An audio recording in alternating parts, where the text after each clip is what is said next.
to the OnStage Colorado podcast. I'm Alex Miller, and I'm joined here again by arts reporter Toni Tresca. Hey, Toni, how's it going? Hey, Alex. Going good. Excited to be here. Yeah. We saw each other, Friday night at Clyde's at the Denver Center.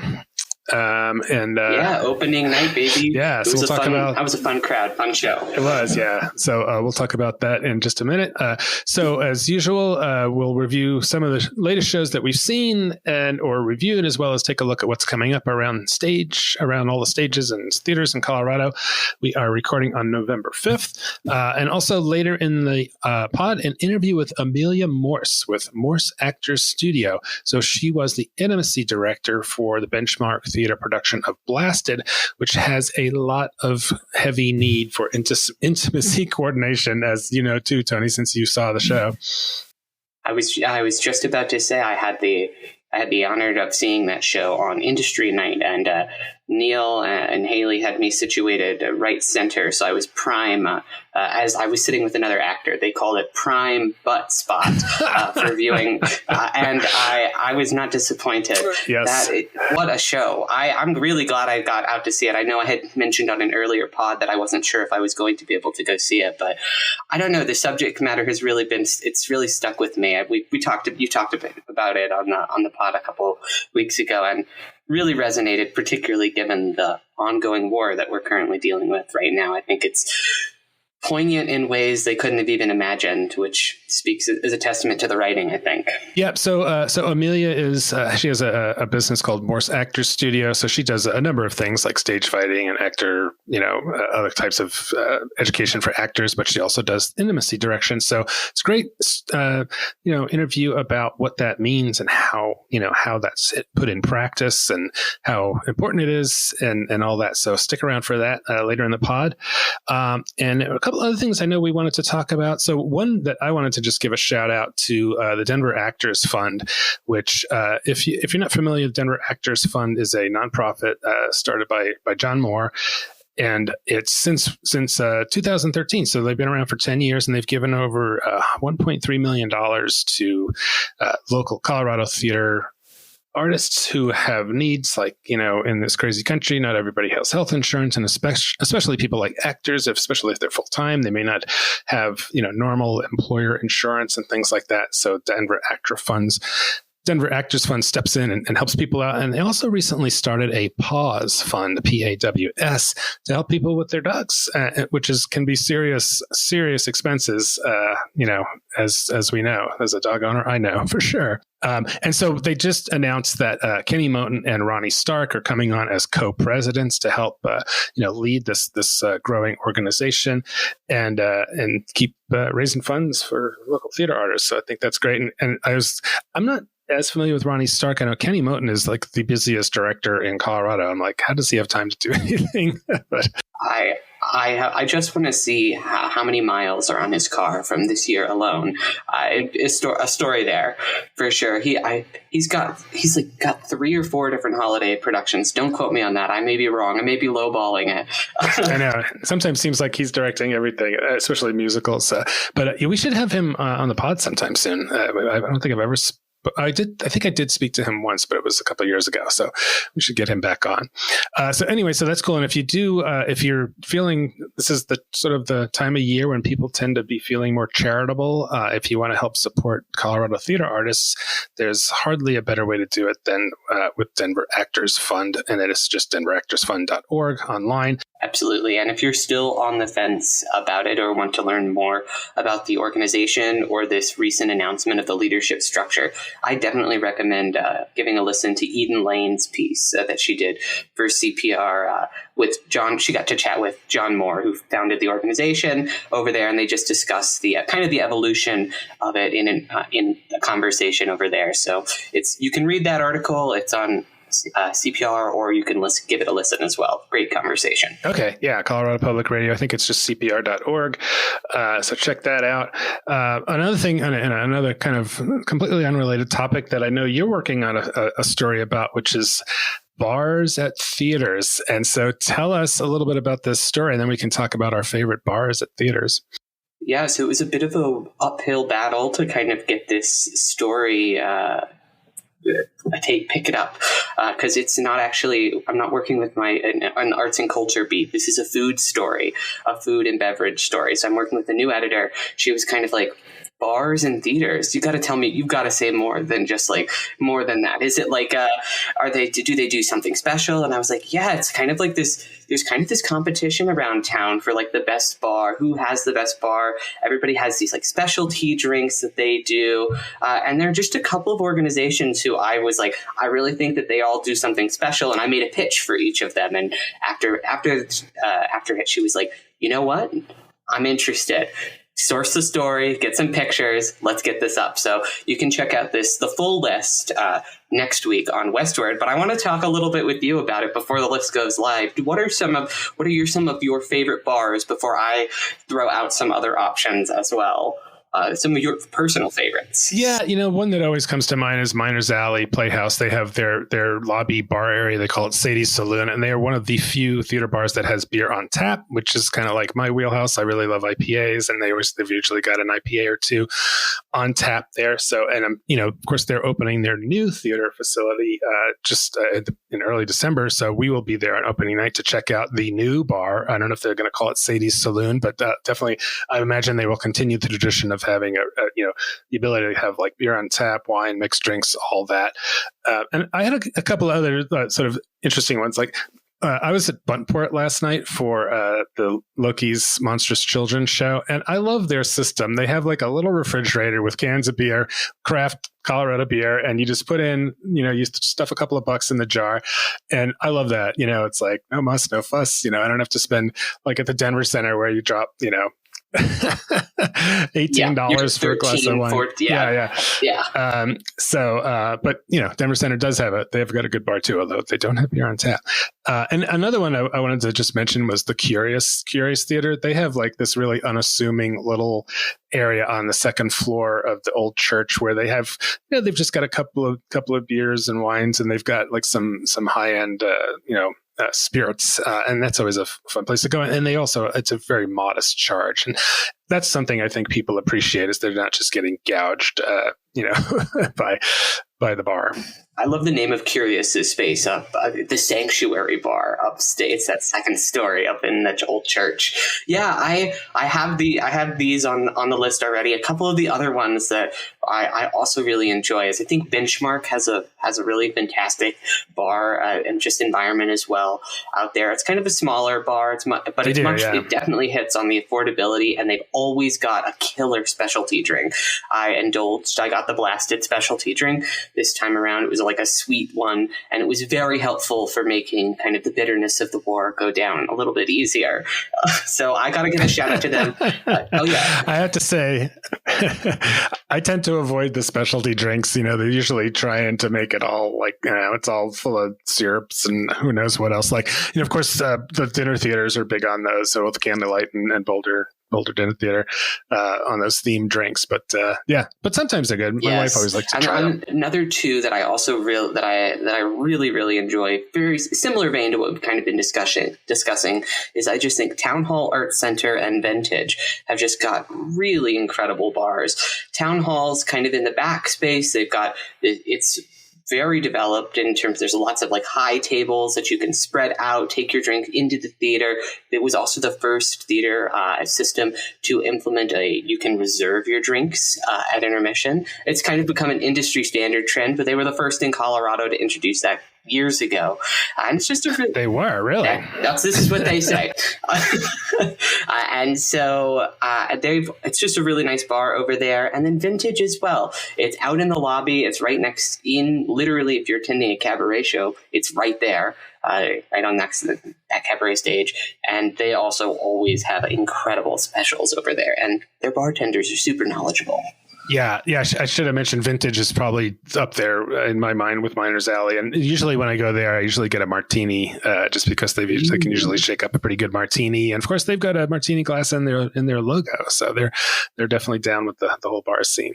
What else? I do mention the DCPA. They're the least affordable of all the options, which I definitely highlight. However, they've got some unique services over there too. They've just implemented, because they're now working with the Arts and Venues facility down and the city. So now you can actually take your drinks all around that building. It used to be you couldn't move them around. Drinks were very stagnant, so they fixed that problem, and so that was really interesting to hear about. And they work with a lot of community partners to rotate full menus and specialty drinks for every single one of their show, which is impressive.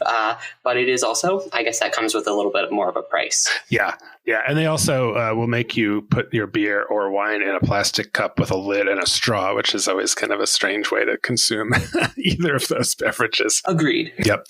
So the only other quibble I have with some of the, like Denver Center is one of them, and some of the other big ones is that, Colorado is loaded with all these amazing craft breweries and also distilleries, not so much wine, some wine, but, and it's always like Odell's or New Belgium, that kind of muscles in and takes over the whole thing. And it's like, come on, let's get some other types of beer in there. So if you really want the widest selection of craft beers, Colorado craft beers I've seen is actually in that tiny little refrigerator at Buntport. I was just poking around in there last night. I was like, wow, this is great. I don't know. Shout out to Buntport, the sleeper agent. Yep. So, well, that's great. Well, it is nice that there was a time where you absolutely could not bring a drink into the theater. It was just kind of a standard, operating procedure. And then, so you went out at intermission and you just get a beer and you had to like kind of pound it, which is not really great experience, right? This is wild to me. That's not a reality that I've ever encountered. It's always drinks inside the theater have always been something that I've been used to. So that's interesting. I didn't realize that. That's funny to think about going into intermission, like before something really intense, you're just chugging your drink. Yeah, you got 15 minutes to drink a beer or wine or whatever. So anyway, well, look forward to that story coming on in Westward to learn more about some of the other. Were there any other ones that you mentioned that we didn't talk about that are Also on the list is I also shout out the Arvada Center's bar that they've got going on over there. It's more of a standard kind of bar, but they also offer quite a bit of more local selections as well. All right. Well, that's a great thing to think about when, I don't know that it's necessarily going to influence which theater you go to, but it's part of the experience. And, we've talked a lot recently about how theaters can sort of gain more streams of revenue. And, we talked, and related to that was our chat last week about intermissions and the lack thereof in a lot of places. So if you want to sell drinks, you definitely intermission is to your advantage. We're going to take a quick break, and when we come back, a look around the state at all of the live theater coming up in the rest of the month here in November. The OnStage Colorado podcast is sponsored in part by the Boulder Ensemble Theater Company, Betsy, whose new production of Coal Country shares the riveting story of a small West Virginia mining community moving through tragedy to make itself heard. The play by Eric Jensen and Jessica Blank also features music by three-time Grammy Award winner Steve Earle. Coal Country runs October 26th through November 19th at the Dairy Arts Center in Boulder, and you can get tickets at thedairy.org and learn more about the show at betsy.org. All right, welcome back to the OnStage Colorado podcast. I'm Alex Miller, and I'm here with Toni Tresca. It's time for our weekly peek into some of the shows you can see on stage right now around Colorado. So recent reviews that we have on the website include Murder for Two, which is a Give 5 Productions production that's playing at the Parker Schoolhouse, which I saw just a couple nights ago. And what a fun show. This is, it reminded me of The Mystery of Irma Vep with two people running around, although not as many costume changes. It's this two-hander where they both actors play piano, and they have one piano that they bang on sometimes together and sometimes separately. And these two actors that they had doing it were just fantastic. The gentleman who played the straight man, the detective in this murder mystery, is actually a musician and very, very strong pianist, and the other one also a good player. And boy, it's a ton of fun. And the actor playing the straight man detective is Blake Nawa. It's NAWA''A. So I'm not sure if I'm pronouncing that right. And then Brandon Bill is the second one. And they were kind of like a Laurel and Hardy, because Brandon is kind of a heavier fellow, and Blake is rather slim. But Brandon is extremely athletic. It's funny. I'd never been in the Schoolhouse Museum there. That's a decent little black box theater. And speaking of bars, they have a pretty decent bar. I was able to get a Dale's Pale Ale there. Well, so I'm going to keep that in mind because I am heading to Parker after I finish recording this podcast to attend Murder for Two this afternoon. So the two of them together are a real powerhouse. They're great teaming and a really fun show to see. And there's a couple, I think they've got another week or two. So if you can, get out to see that. Also, I saw Mamma Mia, which I think it ends today on November 5th. So I won't talk about that a whole lot. It was the 25th anniversary, and that's always a ton of fun to go to. And then Eric Fitzgerald reviewed Cadillac Crew out at Vintage, which he really liked. And so that one's, I think, got a little bit more time on it. And then Clyde's, which is just opened the Denver Center season, the Denver Center Theater Company season at the Killstrom Theater down there at the Denver Center. And so this is a Lynn Nottage play that we've talked about some, but you and I were both there on Friday night. Great show. I mean, the set is a kitchen, and we talked a little bit about this too, and cooking on stage, which is really interesting. Yeah, that was one of the most unique elements. I think I definitely underestimated just like how cool it would be to like have the aromas, the different aromas change every scene. And it was a cool. The show opens like a real slow burn. You're just watching this guy tenderly make this grilled cheese sandwich, and it kind of sets the tone for what the show is going to really be about. It's just this love of the process and taking care and finding your own meaning through this. And I thought that the 5 actors were really good. I really like the actress playing Clyde, the titular Clyde, the boss. Oh my God, yeah. Every absolute scene stealer. She just comes in with a dynamite energy, and yeah, she just puts because she's also everybody here in the sandwich shop, former convicts. She's also a former convict herself, and she is very quick to put everybody else in their place, and it's funny until it's not. Clyde is an asshole, but very funny. And yeah, just plows into every scene, and she kind of just drop ships in every, just a couple of times, in different places. So there's stretches that, we go without her at all, and there's all these other dynamics going on. But yeah, great show, and really there's this big metaphorical sandwich at the center of it all that speaks to a lot of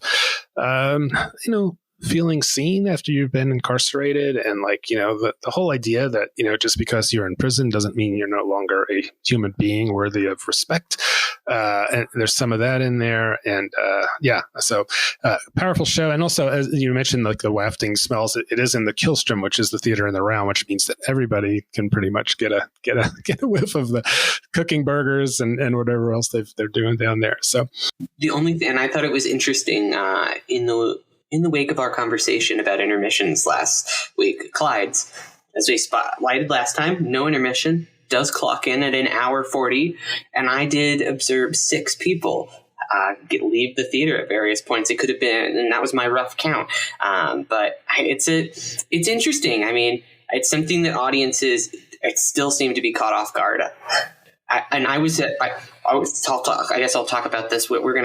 I was working last night over at CU Presents by the college over there.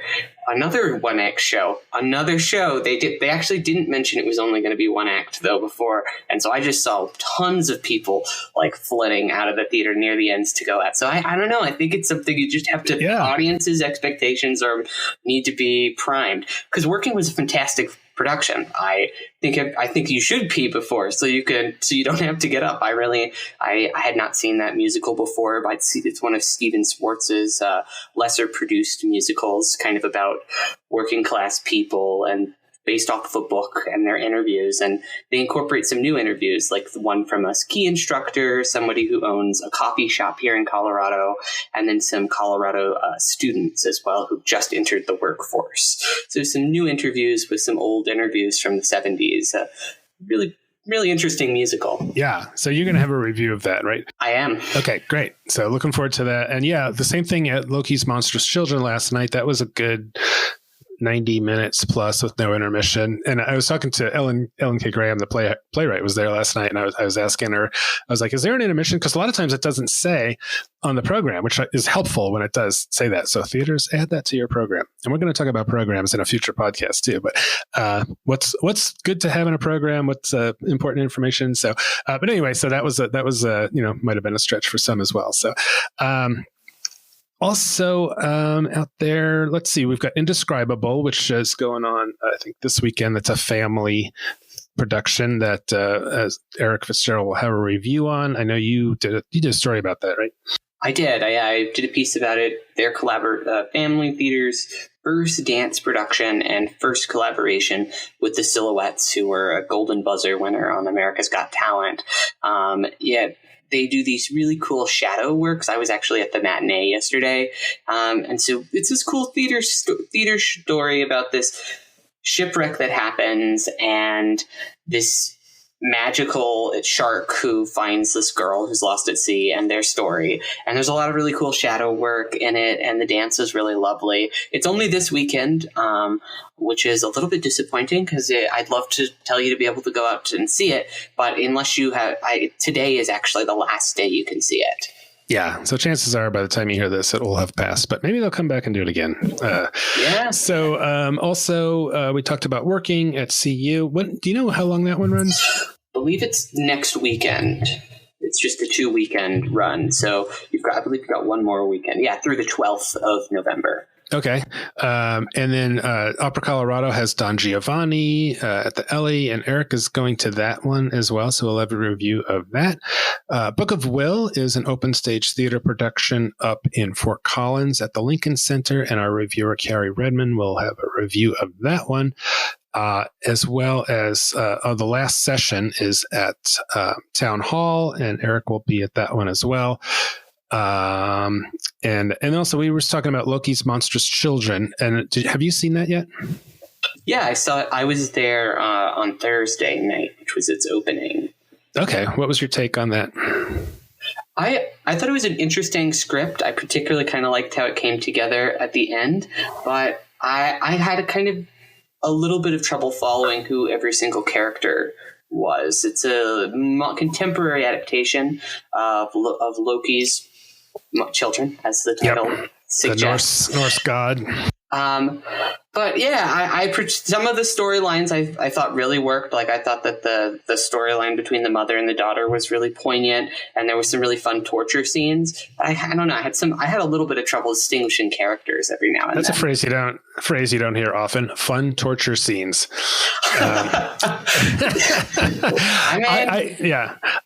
There's I think there's 10 people in the cast. It's a sizable cast, and there's a lot going on. And I feel it was one of those plays where, like, as I was getting into it, I was like, did I miss something at the top? Because I don't understand these two groups of people. They're the children, and then they were contemporary people, but I couldn't figure out how they related. And then there was this young woman who was a swimmer, and she was kind of in a swim outfit. And and then there was this this wolf man who was torturing. He was getting the wolf tortured. Man was tied up, and he was being. I don't know who was torturing who, and it's a little. It's definitely I guess maybe a little alternative theater. It's definitely not like a normal or kind of a standard plot that you can follow easily, but great performances and some really interesting dialogue and stuff throughout. Yeah, and I was glad. I was talking to Ellen after the show, and apparently it was supposed to be done on an even tinier stage before this, which I don't even know how that could be possible. There's so many characters and so much going on. And Ellen was just like, yeah, it would have been a disaster. We had to have this much playing space to just play out how big these ideas were. And I was like, I think that makes sense. There was a I'm not sure. How long is it running till? Is it the next weekend? I think it's at least another weekend. It's next weekend. So that one's at Buntport, and local. That's a purebred local show, written and directed and acted by Colorado folks. So support your local artists and get out and see Loki's Monstrous Children, but don't expect to see like something super traditional. So also on stage now or opening soon. I noticed that at CU they're finishing up working, but they're also doing 9 to 5, the musical. Are those in different spaces or concurrent or what? They are different spaces. That's the Department of Music, who is doing 9 to 5. There was a little bit of tension within the department because the theater department and the music department did not talk to each other, but they both programmed working musicals at literally the exact same time. Right. Their runs do overlap, and that happened because there was no conversation between departments. Right. Well, always good to talk, to not be siloed, as they say in business. So that 9 to 5, the musical is playing on the campus at CU next weekend, November 9th through 12th. This is a show that I'm not familiar with this production company.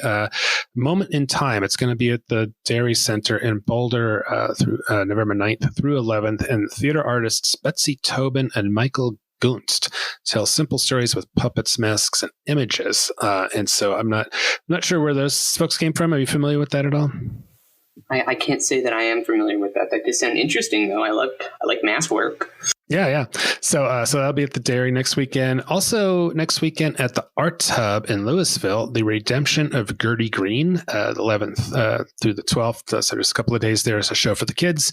And Curious Theater kicks off Letters of Suresh next weekend, and that runs from the 9th here all the way into December 9th, and we'll have a review of that. Curious, of course, is always doing interesting stuff and well worth checking out. And then The Minutes is opening at Thunder Rivers. Of course, we just had The Minutes at Curious, which was a fantastic show. And Eric Sandvold, great actor who was in the Curious theater production, is going to also be in the Thunder River theater production, along with my old buddy Bob Moore, directed by his daughter Missy Moore. So if you're up in Carbondale, The Minutes will be going on from November 10th through the 25th. It's a kind of little outlier here. The Denver Dolls are doing a salute to veterans at the Aurora Fox next weekend, the 11th and the 12th. And so I think they've got kind of like a World War II kind of thing going on there, if you're into that kind of thing. And then, not to be confused with Upstart Crow Theater in Boulder, there is a theater company called Upstart, and the A, R, and T are uppercase, and they are performing a show called Everybody at the Uray Wright Opera House, November 10th through 13th. So if you're way down south in Uray, which is one of the most beautiful towns you will ever see, if you've ever been down there, it's deep in the mountains, down by Telluride. It's a really cool place. And I believe the Wright Opera House is one of those cool old, Victorian era buildings that's so fun to check out. So, and that was all I had on my list. A lot of the shows that are up, we've already kind of talked about in different ways. Tony, what else have you got? I've got 2 more things I want to quickly spotlight before I kind of wrap up.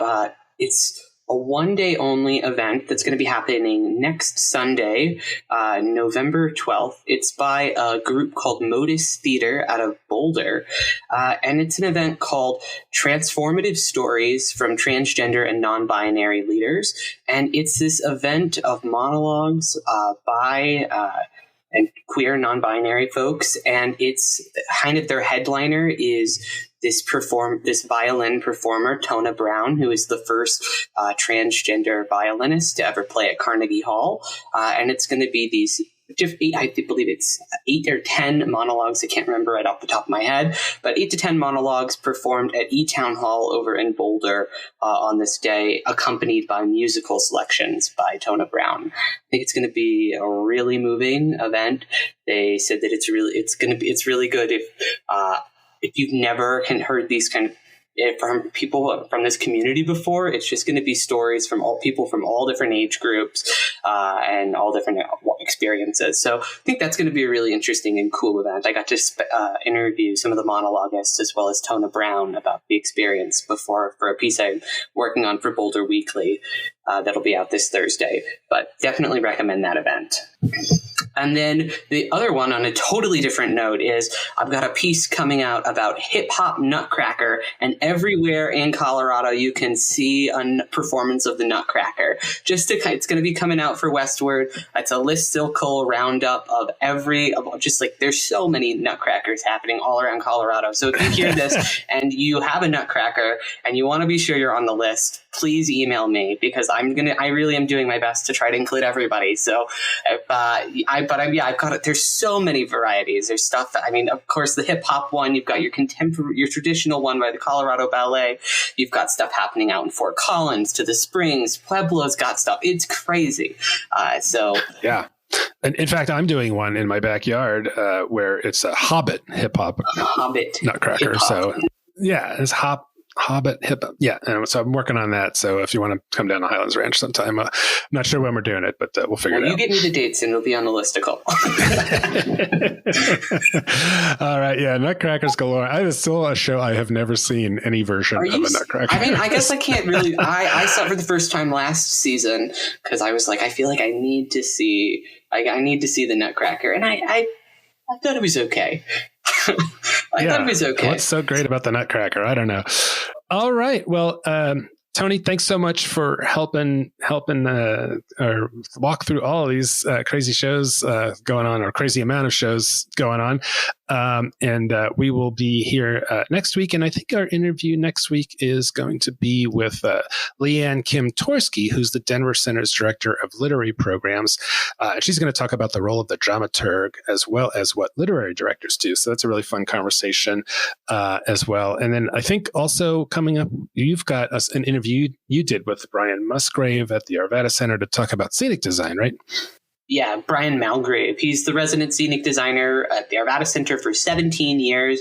He's designed hundreds of shows for them. And we just have a really wide-ranging conversation kind of about his experience. He just got back from New York, so he saw a bunch of stuff in New York. We got to talk about his favorite scenic designs from that trip, and then his work on the upcoming Cinderella at the Arvada Center, which is one of the many holiday shows directed by Kenny Moten this holiday season. Yes, and I am going to be at that one with my 2 grandchildren, so they are super excited about seeing Cinderella at the Arvada Center. We should coordinate. I'll also be there. So okay. I think I will be there on the 1st. And of course, the December 2nd is the big grand opening of Miners Alley and they're doing the Christmas version of the Great American Trailer Park musical, which I've never seen. I've seen the original one, kind of like Tuna. What is the original one called? Tuna Texas or Greater Tuna? Yeah, Tuna Christmas. Tuna Christmas. Yeah. So it's like a way to milk some more revenue out of your property. Just make a Christmas version of it. So hey, I nothing but respect for local writer David Nels doing that. Hell yeah, absolutely. Earn that Christmas capital. That's right. Yeah, this is the time of year when a lot of theaters. It's almost it's when they go into the black. They make their most money in these 2 months here. So get out and support your local theater because they're expecting you to show up.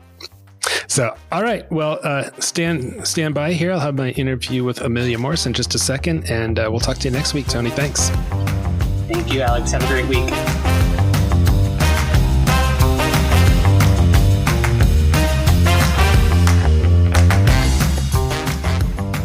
All right. Well, Amelia Morse, thanks so much for being on the OnStage Colorado podcast. It's great to see you. Great to see you too. Thank you for having me. Yeah. Well, we've wanted to have an intimacy director on the podcast to talk about what they do. And I was definitely, when I saw Benchmark's production of Blasted, where I think I called in my review, I said, you had your hands full with that one because there's a lot of intimacy coordination that had to happen for that one. It's pretty explicit in a lot of places. So we'll talk about a little bit more about Blasted in a minute. But first, I wanted to just kind of ask you a little bit about your path. So you have an actor's studio where you teach a number of different types of things in addition to being an intimacy coordinator. Can you just talk a little bit about the Morse Actors Studio? Yeah, the Morse Actors Studio, it's me right now. And so I coach actors one-on-one. I also teach classes from time to time. Right now, the focus is on, auditioning, beginning acting, really helping people try to get their start in this and get a good foundation.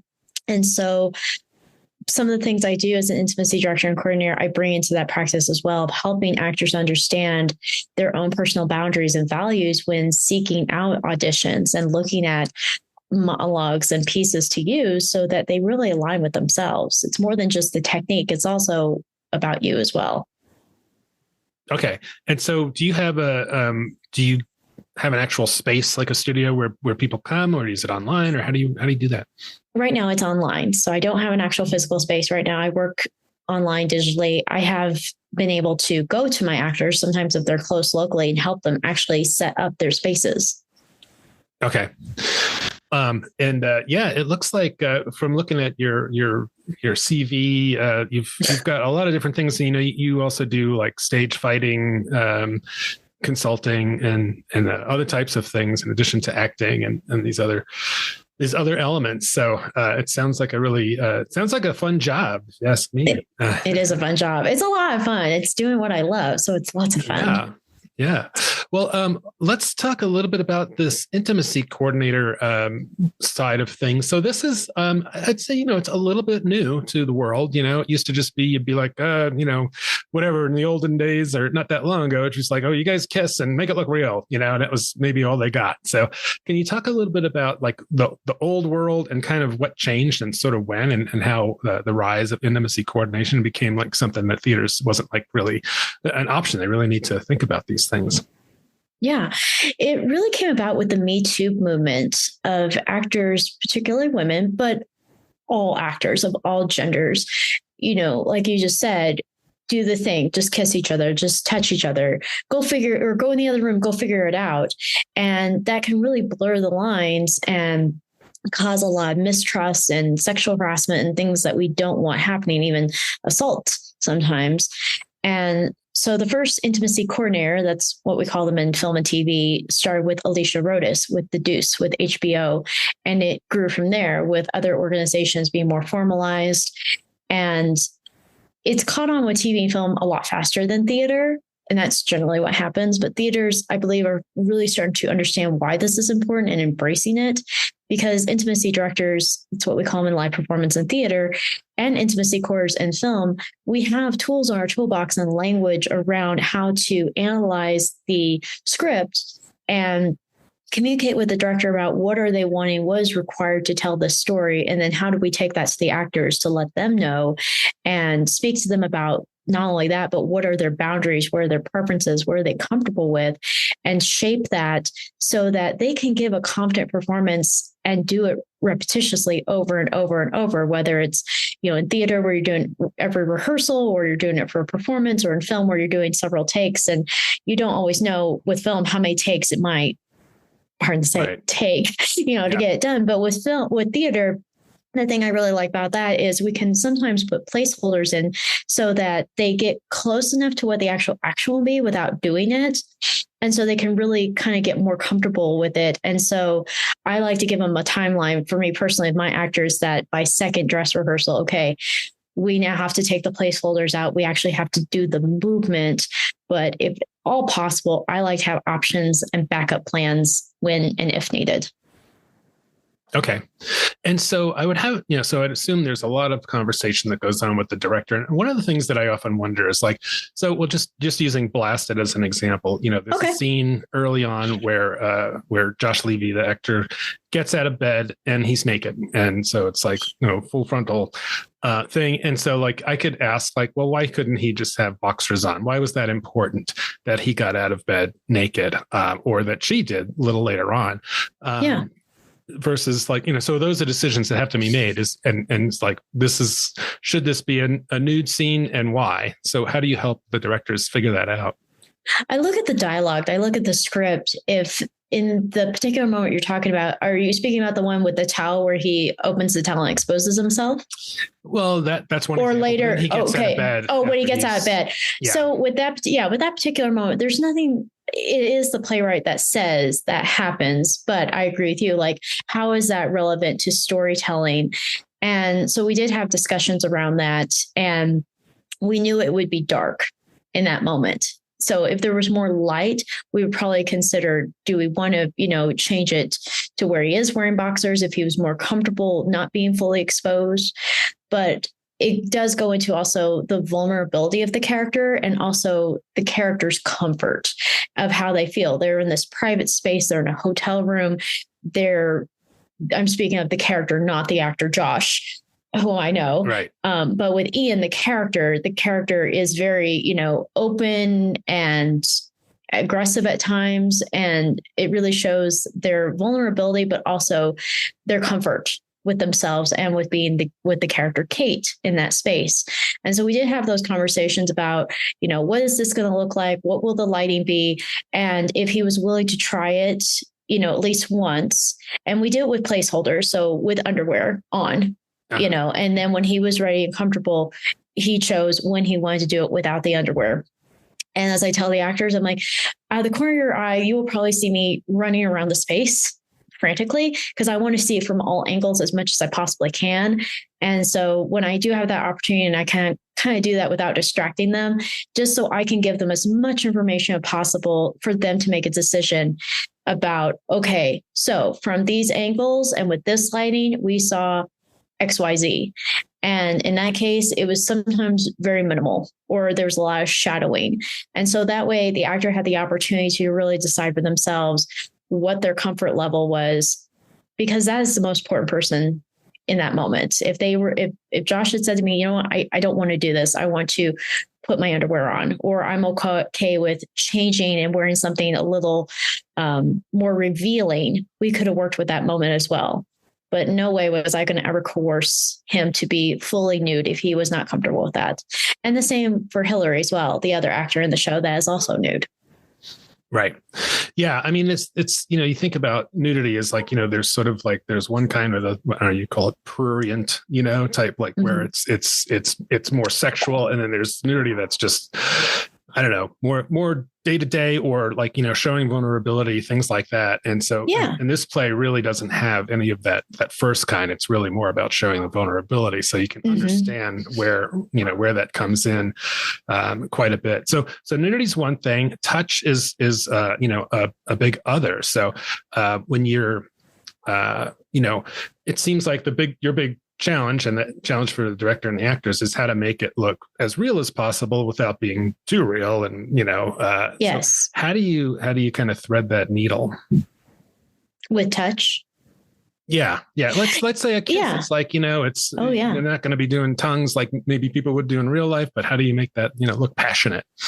Oh, definitely. Body movement, how they touch each other with their hands and their bodies, even angles, twisting of the body, depending on the space. In that particular space we're blasted, there's a lot of room for faking it, even though we could. Right. We would just maybe place them a little more upstage. And again, it's just placement of the bodies, getting them close together. A lot of my actors, when I do those kisses, I might have them like corner of the mouth touching, but they're not actually touching lips. And again, it's masking with the hands and the bodies, and even the movement of the head or the movement of their arms, their shoulders, to really give that illusion, and giving it also in timed beats. So it's very well choreographed. It's very well timed. We go through it step by step. I explain it to them and work with them, but with each moment until we can really, start to put a little more speed into it. And I find that they really like that. It gives them more understanding of what they're about to do. And also they can even give suggestions to that moment as well. They're like, I feel like I would maybe move my hand up their back, or I would make this sound. And so we can add those elements as well to give that moment of looking like they're kissing without kissing. And kind of tagging onto that moment, I would like to point out with Blasted, there's a moment where Ian, Josh Levy's character, kisses Hillary. So Kate is her character. And he's supposed to go for an open mouth kiss. And so with that one, the way we discuss it is closed mouth kiss. And then to open his lips. And when he started to open his mouth and his lips, that would give her the signal of he's going to attempt, though he doesn't, an open mouth kiss. That way she can move away. And we tell that moment that is we're kind of trying to say that's going to happen, but it never happens. And so that's how we did that moment. Right. Okay. Yeah, that makes a lot of sense. Also thinking about this show, I think probably, I don't know if you'll agree with me, but I think the most challenging scene was the one where it's simulated fellatio, where I thought it was very cleverly done, where you took advantage of the actor's long hair to sort of mask the movement. So how did you figure that one out? We had conversations around that one, and it's a movement of the head and the chin. And so guiding with the chin, but also the placement of the nose. We discussed where her head would be placed. It would be off center to where his genitalia is. We talked about, kind of the movement of the hands, like she's undressing him, but she's not. But as you said, the hair, pushing the hair into the, in the way of masking, and him, moving his hands in his hair. We had conversations about if she was comfortable with that. Are you comfortable with him, place his hand on your head? Are you comfortable with him putting his fingers in your hair? So we had a lot of discussions because there's so many options of making that look like it's actually happening. And what's going on. Of course, he is, arching his head back. He has his neck exposed, his chest is open, and he's making sounds to imply that she is giving him pleasure. And again, just the timing of it and that sort of thing. Again, just kind of the movement of the chin, placing the nose to the side and keeping it kind of downstage versus upstage would completely expose the face. And so I feel like I revealed the secret, but that's how we made it happen. Yeah, well, I thought it was very well done. As Thank you. Disturbing scene, especially how it ends. Yeah. So that whole question about like deciding how far to go, how much is necessary. I think we've covered that a little bit, and like what you gain by having someone naked versus in their underwear. Yeah. So I wanted to talk a little bit about some of the things I was reading through your website has had some terms that might be unfamiliar to people, like a nudity rider. What is that? A nudity rider is not necessarily a contract. It's a writer of going through the details of an actor, where and maybe even how long they would like to be exposed.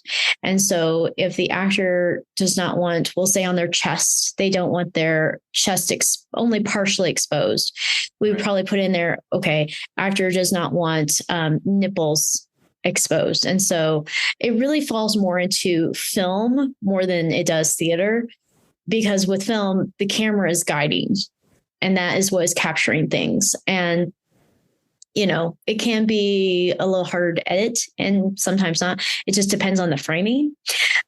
So we go through those sort of things. What are they willing to be nude in? Where are they not willing to be nude in? Because it kind of circles back to what we talked about when nudity is sexualized and non-sexualized. Some actors may be more comfortable with being full frontal nude if it's in non-sexual moments, as you say, a common like I'm getting to the shower, that sort of thing, versus if it's a more sexualized, intimate moment, they're like, I do not want those parts of my body exposed. And it doesn't necessarily have to be genitalia.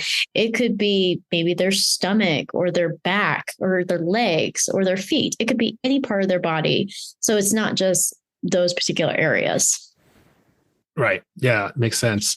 And you think about film versus theater, it's like in the film, it's like that's going to be, theaters, it's there and gone. Exactly. It's out there forever, Yeah. So definitely it's a bigger decision, I would say. Another term that you had on your site was intimacy kit. What is that? Intimacy kit can include things such as mouthwash, tape, first, like a first aid kit, but an intimacy kit would be things that you might need. You might need double stick tape. You may need any kind of like underwear type garments. So things that we may use in terms of what is the actors needing, or what is the show needing, or what is the film needing to have on hand to support the actors. So with my personal intimacy kit, I have things like hand warmers, mouthwash, mints. I have fidget spinners. I have things to support the actors, not just with their, hygiene and autonomy, but maybe like even emotional support. I have coloring books. My son loves my Where's Waldo books, because sometimes you might just have a moment. You're like, I just need something to kind of help bring me back. And I don't want a piece of candy, and I don't want a hand warmer, but maybe something that would bring your eyes and help you just kind of bring yourself back down. So that's why I have my Waldo books. Okay. I love the hand warmers. And of course, mouthwash makes sense. You definitely want to be going to be. Oh, I love my hand warmers too. I use them for myself sometimes if I'm sitting there, because you're not moving. You get, these rooms can be very cold and you're sitting there watching and I'm just moving this hand warmer around my face and my hands are like, are you giving yourself a facial? I'm like, nope, I'm keeping my body warm.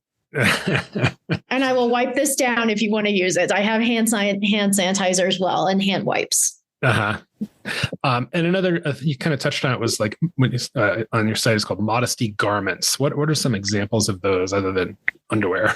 Yeah, absolutely. Modesty garments can be for interior or exterior genitalia. So strapless thongs, pouches, tape like K-tape that you could use to cover parts of the body, double stick tape.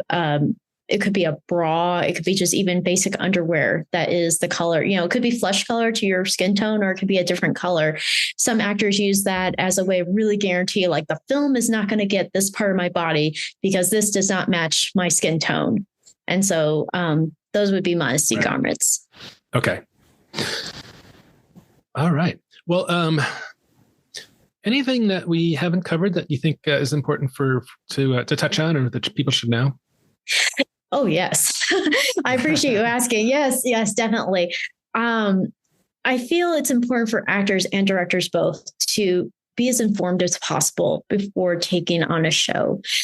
We're not always guaranteed that an intimacy director will be brought in before an audition will happen. I've been brought in many shows where it's already been cast and the actors are already rehearsing. And that's not always a bad thing because it's like they may know we're going to kiss each other, something super simple. But if it's more than just kissing, if it has to do with actual sex or sexual type things or even nudity, partial nudity, I would really highly recommend that a director bring in an intimacy director to help navigate, audition forms to help really inform the actors. But at the same time, being an acting coach myself, and as I said at the beginning, I really want actors to be empowered to read the script and know what they're getting into. Don't just assume something. Really, don't be afraid to ask questions. If it says they kiss, or if it says, kind of going back to like blasted, like you say, there's nudity that's asked by the playwright. How necessary is this? Don't go in with this idea of fear of thinking, if I ask this question, is it going to cost me the job? It might actually get the director kind of really thinking about that moment a little more clearly. And even maybe the idea of they might be open to options and suggestions as well. And so, like I say, I find it helpful if you connect with an intimacy director or an intimacy coordinator soon. But if you don't think there's one available, definitely read the script for yourself, be informed as much as possible. Right. Yeah. It's incumbent upon the director to make sure the actors know what they're getting into. Definitely. Think about your own boundaries, think about your own values, and think about down the road what that may be or may not be. Because like you say, with theater, it's here, it's done. With film, it's pretty much forever. And don't be ashamed of whatever your values are and your boundaries. Like you're bound, in the words of Chelsea Pace with theatrical intimacy education, your boundaries are perfect the way they are. So you don't have to prove anything to someone by pushing yourself into something that you're uncomfortable with. Right. Yeah, I was thinking it's probably, there's a lot to think about it, not just on how you feel, but like who's going to see this? I mean, a lot of people like their parents to come to see the show. I'm not taking my parents. I mean, I love my parents, but I'm like, this is not a show I would take them to go see because it's a great show, but it's very heavy. It's a very specific audience that could really appreciate and understand Sarah Kane's work. Right. Yeah. And I think Benchmark did a great job of really calling out that you really need to think twice if you want to come see the show because it's got this, that, and the other things. So. Oh, definitely. I'm so appreciative of working with Benchmark and how they've taken this work very seriously and, not only informed their audience, but informed their actors, really supported everyone, including myself in this process. I never felt like we were pushed or coerced to do anything because of the nature of the work. It was very well thought out. Right. So, Amelia, what's next for you? Do you have another show that you're working on in this realm right now? Or? No, actually, I've wrapped everything up. I have a film. I have one more scene I have to work on later this year, but the fall has been very busy but blessed. But everything has either opened and closed or they're about to open. So right now, I'm just going to be focusing on my acting studio and teaching my acting classes. Okay. And so you mentioned the film. So you have done some films as an intimacy director? I have. As an intimacy coordinator, I've done 2 films. Uh-huh. Okay. And are those ones that, we might have seen or out to view? Or? Not yet. One is a student film and it's still, I believe, in post-production work. The second one is in production right now. And so when they do come out, I'll let you know. Okay. All right. Well, Amelia Morse, great to talk to you about this really important topic. If you're interested in learning more about it, her website is ameliamorse.com, which goes to, you've got a couple of websites, but that's the one that speaks more about your intimacy coordinator services. And yes. And great work on Blasted. And thanks again for being on the podcast. Yeah, thank you so much. And I'm so glad you enjoyed the show and thank you for coming.